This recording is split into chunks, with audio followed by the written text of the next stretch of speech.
Hi friends, now we are going to discuss the role of supervisors. Role of supervisors, they will be in any company and any organization, they will be supervisor level, lot of people will be there. It may be having the from various departments. It may be from the MEP department, mechanical, electrical, plumbing department, construction department, civil department, maintenance department, quality department. So there is some role allocated to them. What is the role allocated to them and what they should do? They should ensure that in their department they understand the risk associated with their workplace and the measures available to control them.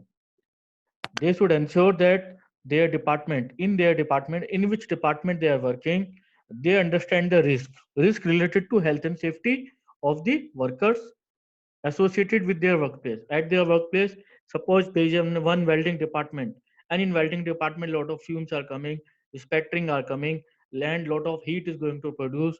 So they should be able to analyze ki, what is the problem if ventilation is not proper due to fumes, whether they have to install the LEV, local exhaust ventilation or not, whether they have to provide the extra fire prevention arrangement at the workplace, and the major available control to control them, and whatever the availability of the control measures to whether they can control the any risk is coming, whether that control measure are adequate, they are sufficient to control the any risk or accident.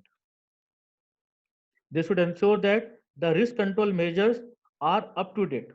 Risk control measures are up to date and are being properly used, maintained, and monitored. Whatever the risk control measure they have considered in their department by HIRA analysis, HIRA HIRA analysis, or any by Hadoop study, whatever the risk they have analyzed, they are up to date. It's not like that someone has done the risk assessment 1 year back and they are still following the same thing. They should know whether any new addition has been done of the technology wise, worker has been changed, or the process has been changed, that the risk control measures are up to date and are being properly used. Whatever the control measures are there, they are being used properly. Suppose they have put for ventilation, they have installed one LEV, local exhaust ventilation, but due to the less work, people are not using. They feel that for a less quantity of fumes, welding fumes, there is no need to use it.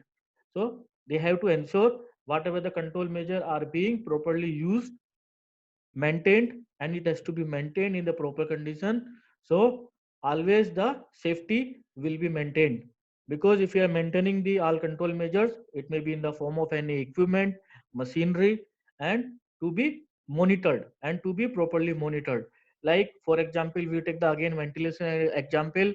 The ventilation, the mass flow rate, the ventilation should be at what flow rate, so much ventilation should be there inside the premises. If due to that their filters are going to block, the ventilation quantity, the air flow rate is going to be reduced, and again it may create a problem. So whatever the control measure are up to date and being properly used, maintained, and monitored. Workers are encouraged to raise concern over any shortcoming in health and safety provisions in their department. The supervisor should ensure that the workers who are working under him, who the workers who are under the supervisor, they should be encouraged, they should be motivated. We should give supervisors should give them the free hand to speak their problems, whatever their concern at the site over any shortcoming in health and safety provision. If they are feeling their health and safety is going to be questioned, some compromise is going to be happening with their health and safety provision, so they can raise their voice. They can easily accessible uh, to the supervisor, and they can tell their problems. They can convey his problems to the supervisor.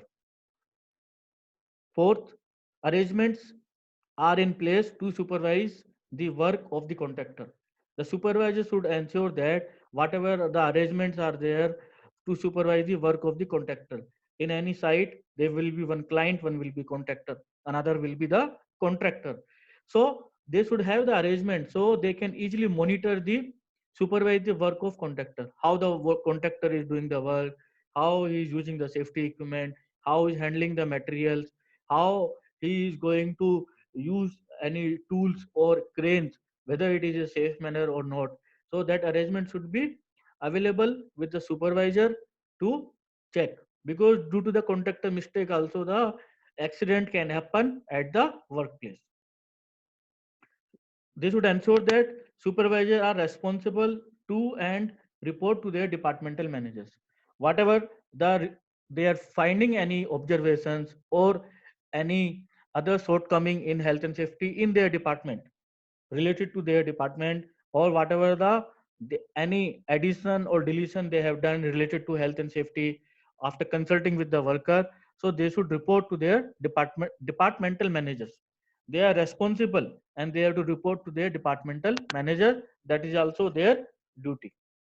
They are responsible and accountable for their teams health and safety performance. Health and safety performance. So they are accountable, they are responsible for their team's performance related to health and safety, because all the workers are working under him directly. So whatever he tells to his worker, the workers are going to follow that. So that workers directly not going to the top management, they are directly dealing with the supervisor. Supervisor is the workers immediate boss. So immediate, who is giving the order? Supervisor is giving the immediate orders. So whatever the health and safety target aims has been decided by the top management given to the middle management, from middle management it is coming to the supervisor level, and supervisor is going to communicate all the aims and targets to the workers. So workers, his departmental workers are going to follow to their supervisors, whatever their supervisor orders are there. So supervisors are considered the responsible and accountable. So they should ensure they are responsible and accountable for their team's health and safety performance. Now we come to the next point. They should enforce all safe system of work procedure. Enforce means he has to make mandatory arrangement if any safe system of work or any procedure is there for their departmental, any high risk activity is going on. So that has been issued by the departmental manager, which has been issued by their senior departmental manager. It may be issued by the health and safety department, it might have issued from the project department, it might have issued from the any other specialist advice. So whatever the safe system of work, whatever the issued by the top management or by health and safety committee meeting, so they should enforce them. He has to tell to all his worker that all the workers should follow the safe system of work wherever the high risk activities are there, and that safe system of work like permit to work method statement, or OCP, operational control process sheets, wherever it has been issued, all the workers should follow that. That is the duty to make ensure is the duty of the supervisor. So this, now we discuss about the basic role of supervisors related to health and safety. He has to overall see his department. He is the responsible to meeting all health and safety parameter in his department, and he has to take care about his all workers' health, and he has to raise the concern and to report to his departmental managers. So these are the role of the supervisors. Thanks.